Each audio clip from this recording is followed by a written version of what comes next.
블럭식 보강토 옹벽 지오 그리드 설치에 대해서 이야기를 좀 해보겠습니다.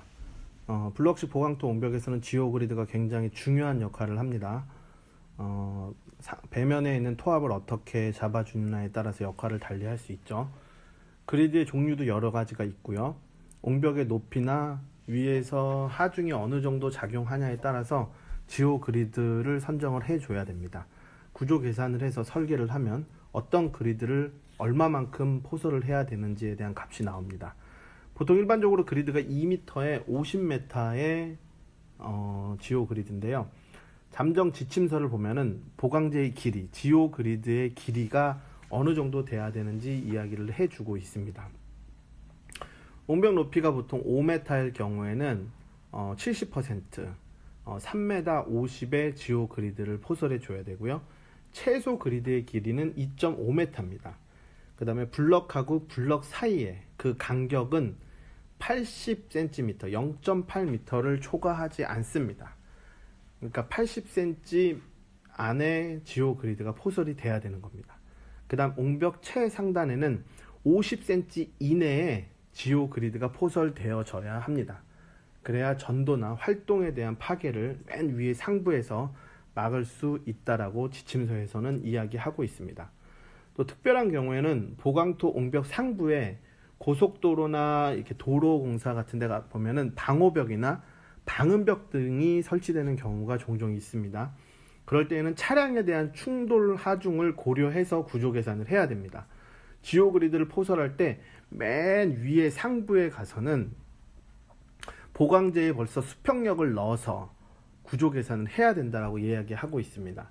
그러니까 맨 위에 상부의 1열과 그 다음 2열에는 꼭 수평력을 부과해서 구조 계산을 해야만 지오 그리드가 어떤 식으로 달라지고 구조 계산이 어떻게 달라지는지를 확인할 수 있습니다. 영상에서 보는 보강토 옹벽 공사는 블럭을 대형 블럭을 사용했어요. 대형 블럭이라 하면 1m가 넘는 블럭이죠. 높이는 50cm입니다. 50cm 블럭은 블럭을 2장 놓아서 그리드를 포설할 경우에는 그리드의 그 포설 간격이 1m가 되기 때문에 80cm 이내의 블럭 그리드가 들어와야 됩니다. 잘못된 거죠. 그럴 경우에는 대형 블럭을 사용할 경우에는 1m마다 1m 아니죠. 1m면 블럭 2개니까 50cm마다 지오 그리드를 설치를 해줘야 됩니다. 대형 블럭은 중력식 옹벽이라 그래서 그리드를 사용하지 않는 경우도 있는데요. 그건 잘못된 겁니다. 구조 계산을 해서 지오 그리드를 빼면 블럭식 옹벽에 대한 그 안정성 검토를 해야 됩니다. 그게 안정하면 지오 그리드를 사용 안 해도 되지만 보강토 옹벽인 경우에는 꼭 지오 그리드를 사용을 해야 됩니다. 이런 식으로 그리드를 쭉 설치를 하고 이제 위에다가 지금 블럭을 놓고 있죠.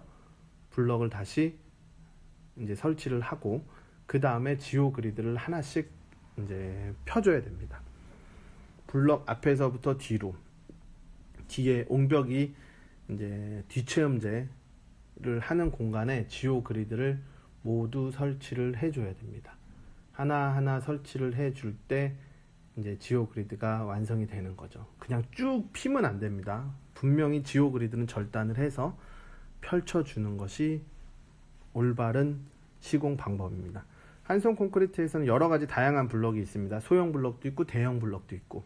하지만 옹벽의 블럭이 중요하고 지오 그리드 제품도 중요하지만 꼭 구조 검토를 하고 지오 그리드를 얼마만큼 어떻게 설치해야 되는지를 확인하시고 시공하시기 바랍니다. 이상입니다. 감사합니다.